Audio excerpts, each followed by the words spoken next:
امریکہ کا ہدف ہے ایران میں حکومت کی تبدیلی۔ جو وہاں پہ پاکستانی موجود ہیں ایران میں، تو ان کی بحفاظت واپسی کے لیے کوئی پاکستان نے کوشش کی ہے؟ وہ جب ایک دو سٹیپ آگے چلے جاتے ہیں تو پھر وہ دیتے ہیں۔ اگر کنفرم ہو کہ یہ فوری حملہ ہو سکتا ہے، جبکہ ابھی تک تو میرا نہیں خیال ایران نے کبھی اس چیز کا اظہار کیا ہے۔ جس کے حصول سے ایران کو روکا جا رہا ہے۔ اقوام متحدہ کے چارٹر 2.4 کے تحت بھی آپ کسی بھی آزاد ملک پہ حملہ نہیں کر سکتے۔ اس دفعہ تو وہ تمام ممالک جو اس میں کوئی کردار ادا کر سکتے تھے وہ ساروں کو بیک وقت نشانہ بنایا گیا۔ بسم اللہ الرحمن الرحیم۔ 28 فروری 2026 کو اسرائیل امریکہ نے مل کر ایران کے اوپر ایک منظم اور مربوط فوجی حملہ کیا ہے، جسے ان کے شہروں کو اور فوجی تنصیبات کو نشانہ بنایا گیا، اور جس کے نتیجے میں ایران کے سپریم لیڈر آیت اللہ خامنہئی شہید ہو گئے، جن کی تصدیق کر دی گئی ہے۔ یہ صورتحال پورے خطے کو ایک بہت بڑی جنگ میں دھکیل دیا گیا ہے۔ میں ہوں عابد محمود مغل اور آپ دیکھ رہے ہیں رپورٹ ڈیجیٹل، اور میرے ساتھ ہیں حنیف صاحب۔ السلام علیکم سر۔ جی وعلیکم السلام۔ سر، یہ تو پورے خطے کو ایک بہت بڑی جنگ میں بھی دھکیل دیا گیا ہے، اور خطے نہیں، دنیا کو، پوری دنیا کو، اور یہ اس کے اثرات تو اب میرے خیال میں بہت زیادہ ہو جائیں گے، کیونکہ ان کے سپریم لیڈر کو شہید کر دیا گیا ہے اور اس کا ریئیکشن بھی آئے گا۔ تو آپ اس ساری صورتحال کو مجموعی طور پر کیسے دیکھتے ہیں؟ ایران اور امریکہ کے حوالے سے جو ہم نے پہلے ایک پوڈ کاسٹ کی تھی، میں نے اس میں آپ کو بتایا تھا کہ امریکہ کے اہداف بالکل کلیئر ہیں، اور امریکہ کا ہدف ہے ایران میں حکومت کی تبدیلی اور آیت اللہ خامنہئی کو ہٹانا۔ آیت اللہ خامنہئی کے بارے میں انہوں نے ایک یہ مشہور کرنے کی کوشش بھی کی، اس طرح کی افواہیں یا خبریں پھیلائی گئیں کہ وہ روس فرار ہونے کا منصوبہ بنا رہے ہیں۔ اسی سے اندازہ ہوتا تھا کہ ان کا مین ہدف وہ ہے۔ اس تمام عرصے کے دوران انہوں نے انٹیلیجنس معلومات کی بنیاد یا اپنے خاص طور پر اسرائیل کے جو ان کے اندر کارندے موجود ہیں، اور اس سے انکار نہیں کیا جا سکتا کہ اسرائیل اور اسرائیلی ایجنٹس کی پریزنس وہاں پہ ہے، کیونکہ اس سے پہلے بھی جو پچھلے سال جنگ ہوئی اس میں بھی اتنے کلیئر اہداف کو اتنے منظم انداز میں اور اتنے پریسائز انداز میں نشانہ بنایا گیا، جس سے یہ بات بالکل واضح تھی کہ اندر سے ان کو ان کی بالکل ایکوریٹ جو پوزیشن تھی ان کے بارے میں معلومات موجود تھی۔ جی، اس سے پہلے بھی ٹاپ لیڈرشپ، اور ابھی بھی آپ جیسے انہوں نے ٹارگیٹڈ کام کیا ہے، تو اس کا مطلب یہ ہے کہ کیا وہ زیادہ ٹیکنالوجی کا انحصار کریں، یا اندر خانے جو کچھ لوگ انہیں ساتھ ملے ہوئے ہیں؟ دونوں چیزیں ہیں۔ وہ ظاہر ہے کہ جو ٹیکنالوجی ان کے پاس ہے، امریکہ کے پاس اور اسرائیل کے پاس، کم از کم وہ کسی اور ملک کے پاس تو نہیں ہے۔ جب وہ کوئی بھی ٹیکنالوجی کسی دوسرے ملک کو دیتے ہیں تو اس کا مطلب یہ ہوتا ہے کہ وہ اس سے ایک دو سٹیپ آگے جا چکے ہیں۔ کوئی ملک امریکی اسلحے اور امریکی ٹیکنالوجی کی بنیاد پہ امریکہ کی برابری پہ نہیں ہے، یہ بات آپ ذہن میں رکھیں۔ امریکہ جیسے پاکستان کو یا سعودی عرب کو یا یو اے ای کو یا باقی ملکوں کو جو کچھ دیتا ہے، ترکی کو دیتا ہے، وہ جب ایک دو سٹیپ آگے چلے جاتے ہیں تو پھر وہ دیتے ہیں۔ اچھا سر، عملی طور پر تو اس میں اقوام متحدہ ہمیشہ کی طرح اس میں بھی زیرو نظر آئی ہے۔ اقوام متحدہ کے چارٹر 2.4 کے تحت بھی آپ کسی بھی آزاد ملک پہ حملہ نہیں کر سکتے، نہ ہی اس میں کوئی سیاسی تبدیلی لا سکتے ہیں۔ لیکن امریکہ تو اسرائیل نے گزشتہ کافی پہلے بھی، لیکن اب تو بالکل ہی انہوں نے اقوام متحدہ کو عملاً معطل کر دیا۔ نہیں، یہ 9/11 کے بعد یہ صورتحال ڈیولپ ہوئی کہ ایک نئی اصطلاح وجود میں آئی پری ایمپٹیو سٹرائکس کی، کہ جہاں سے ہمیں خطرہ محسوس ہو کہ یہ ہمارے لیے خطرے کا باعث ہیں، ہم ان پر حملہ کر دیں گے۔ نہیں، لیکن اقوام متحدہ میں ان کی قراردادوں کے مطابق، آرٹیکلز کے مطابق، اگر کنفرم ہو کہ یہ فوری حملہ ہو سکتا ہے، جبکہ ابھی تک تو میرا نہیں خیال ایران نے کبھی اس چیز کا اظہار کیا ہے، نہ ہی ایران نے کوئی اس طرح کی عملی کوشش امریکہ کے خلاف کی ہے۔ نہیں، اس طرح یہ تو طاقتور طے کرتا ہے کہ اس نے کیا کرنا. پھر یہ کہہ سکتے ہیں کہ جس کی لاٹھی اس کی بھینس. جی دنیا میں یہی قانون. Might is right. جی دنیا میں زندہ رہنے کا، قوموں کی برادری میں زندہ رہنے کا ایک ہی اصول ہے کہ آپ اپنے آپ کو طاقتور کریں.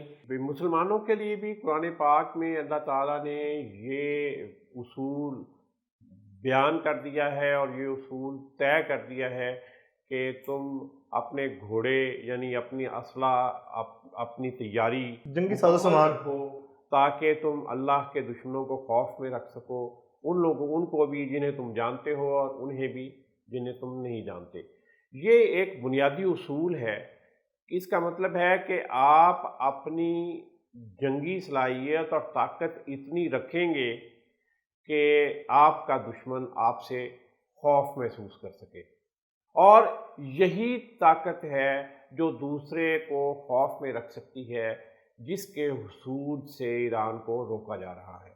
پاکستان نے تو 1980 اور 90 کی دہائی میں جس طرح کی خطے کی صورتحال تھی اور پھر جو ہماری کمٹمنٹ تھی اس کے مطابق رستہ نکال کے اور کرا کے کامیابی حاصل کر جوہری طاقت حاصل کر لی، لیکن انہوں نے یہ طاقت نہ عراق کو حاصل کرنے دی.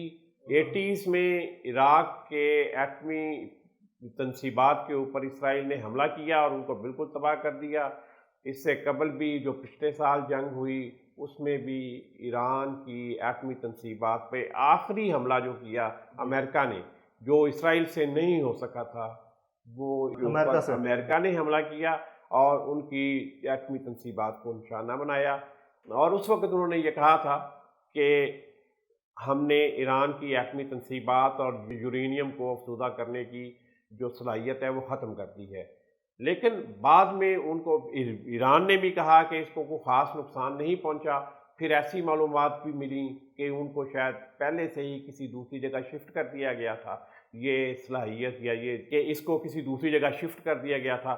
اب جب انہیں پھر یہ کنفرم ہوا کہ نہیں یہ صلاحیت مکمل طور پہ ختم نہیں ہوئی، تو انہوں نے ہیلے بہانوں سے ایران کو دھمکانا شروع کیا اور ایران کے گرد گھیرا تنگ کرنا شروع کیا. دیکھیں دسمبر سے شروع ہوا، انہوں نے 3 مہینے لیے اس کی تیاری میں. لیکن عملی طور پر تو رجیم چینج پہ ان کا فوکس ہے.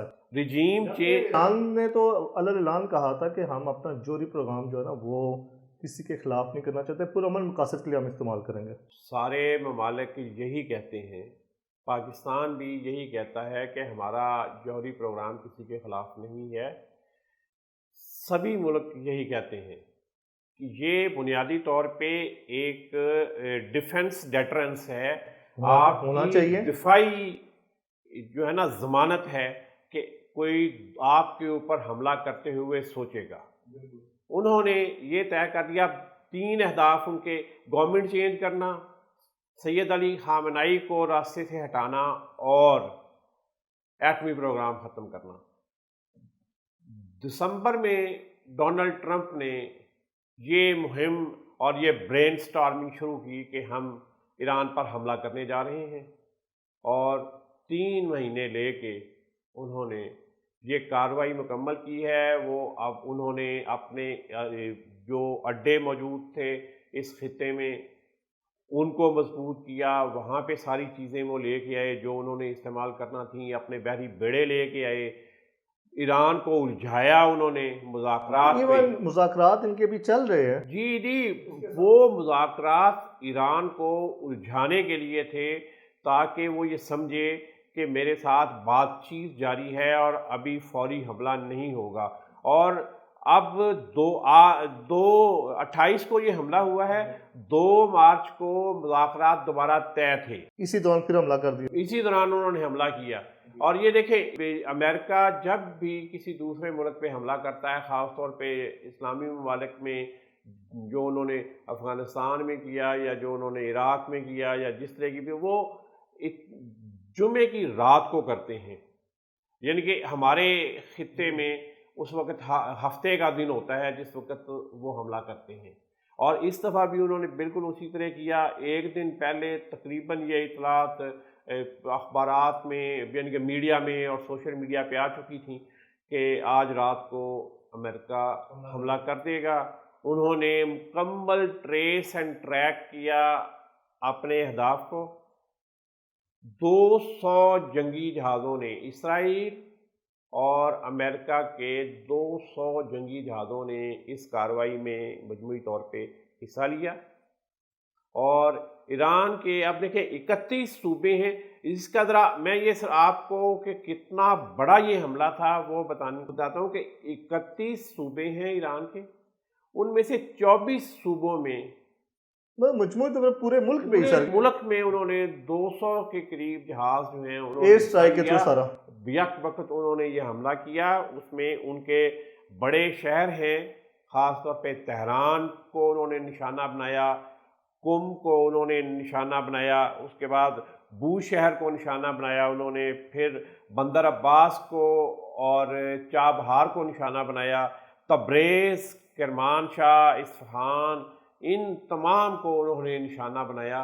اور یہاں پہ انہوں نے جو فوجی اہداف تھے ان کو بھی نشانہ بنایا، جو حکومتی دفاتر تھے ان کو بھی نشانہ بنایا، جو اہم شخصیات کی رہائشیں تھیں ان کو بھی نشانہ بنایا، حتیٰ کہ اسکولوں کے بھی نشانہ بنایا. سول اہداف، ایک اسکول کے اندر درجنوں بچیاں جو ہیں وہ شہید ہو گئیں.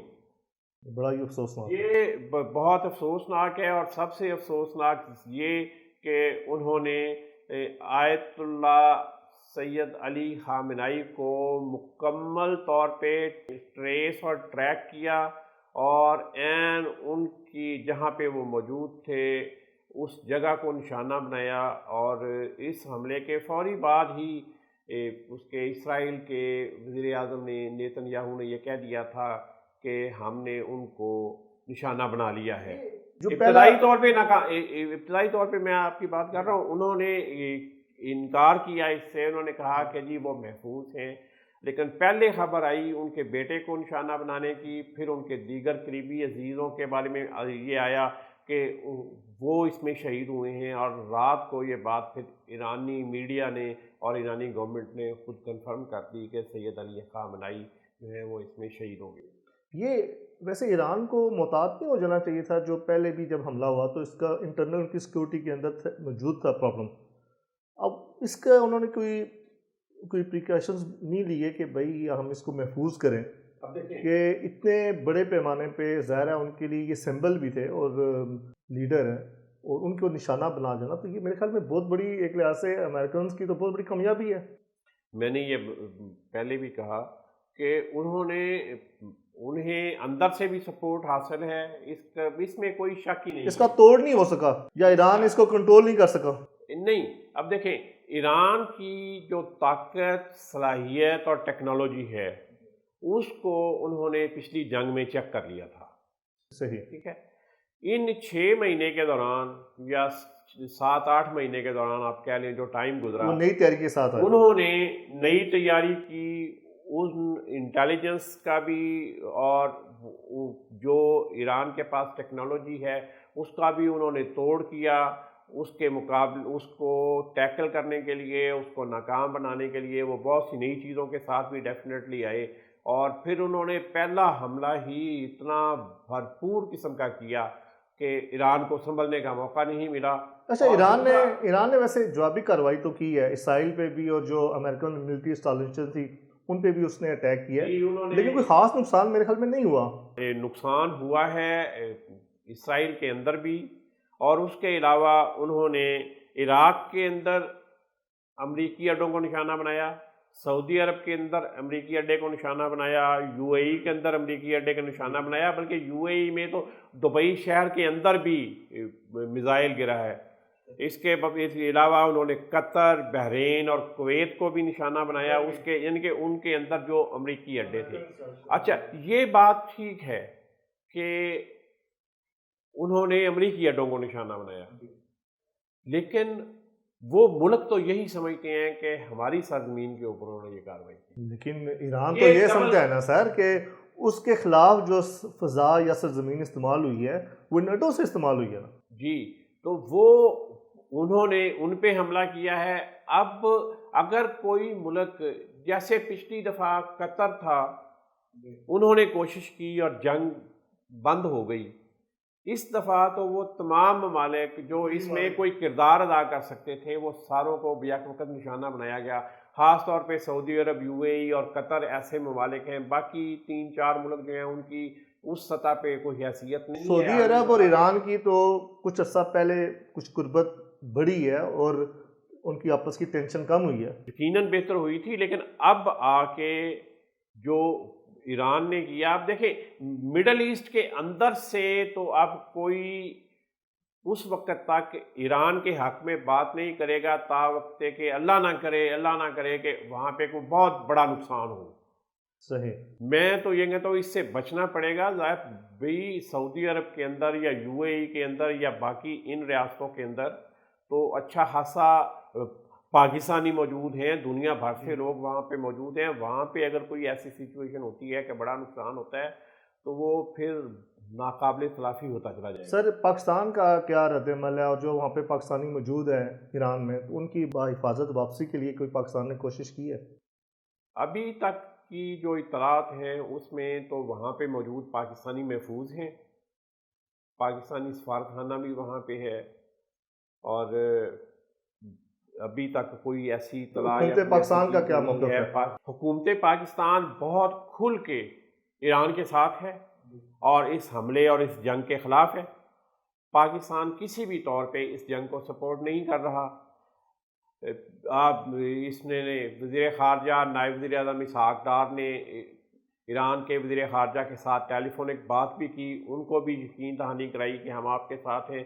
جو پاکستان سے سرکاری بیان جاری ہوا ہے، جو وزیر اعظم کا بیان جاری ہوا ہے، وہ بہت کھل کے ایران کے ساتھ ہے. پاکستان کسی بھی صورت میں ایران کے خلاف نہیں ہے. میں نے تو پہلے بھی یہ بات کہتا آیا ہوں کہ پاکستان کبھی ایران کے خلاف نہیں گیا. ان دنوں میں جب ایران کی انڈیا کے ساتھ بہت قربت تھی، اس وقت بھی پاکستان کبھی ایران کے خلاف نہیں گیا. اور اس میں ایک بات اور ذہن میں رکھیں، حملہ ہونے سے پہلے ایک دن پہلے نریندر مودی نے اسرائیل کا دورہ کیا اور اس دورے میں اس نے باقی یہ جو دفاعی اور ٹیکنالوجی اور انٹیلیجنس امور پہ جو تعاون کا جو انہوں نے معاہدے کیے ہیں وہ، اور مودی کا اسرائیلی پارلیمنٹ سے خطاب، یہ بہت سگنیفیکنٹ تھا. پہلی مرتبہ ہوا کہ کسی انڈین وزیر اعظم نے اسرائیلی پارلیمنٹ سے خطاب کیا. مودی وہاں سے واپس آیا ہے تو انہوں نے حملہ کر دیا ہے. اس کا مطلب ہے کہ انڈیا بہت حد تک آن بورڈ تھا اس سارے معاملے میں. اور یہ آگے جا کے میں تھوڑی سی بات کروں گا کہ پاکستان اور افغانستان کے درمیان معاملات پہلے ہی خراب ہیں اور جنگ کی کیفیت ہے. یہ پورا خطہ جنگ کی ہے. یہ پورا خطہ جو انڈیا ہے وہ افغان طالبان کو پاکستان کے خلاف استعمال کر رہا ہے. ایران کے خلاف جنگ میں اسرائیل اور انڈیا آن بورڈ ہیں. اب مجھے یہ اس بات سے ڈر لگتا ہے کہ کہیں ایسا نہ ہو کہ یہ جنگ پھیل جائے.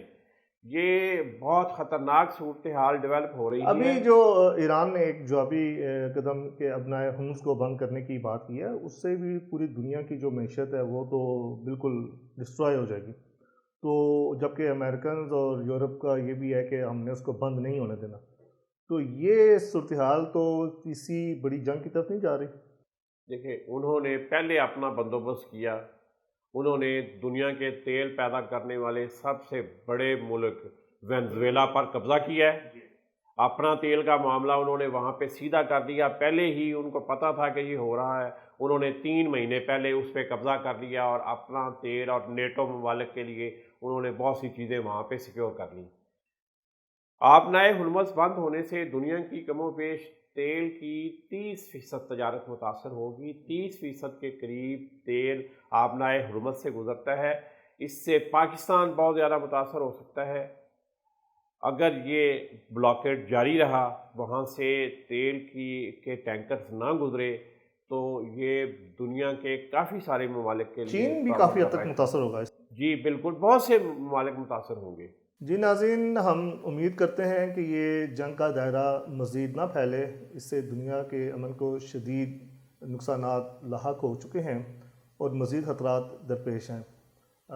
دیکھتے رہیے رپورٹ ڈیجیٹل، چینل کو لائک سبسکرائب کیجیے اور اپنی رائے سے آگاہ کیجیے کہ آپ کو ویڈیو کیسی لگی۔ پاکستان زندہ باد۔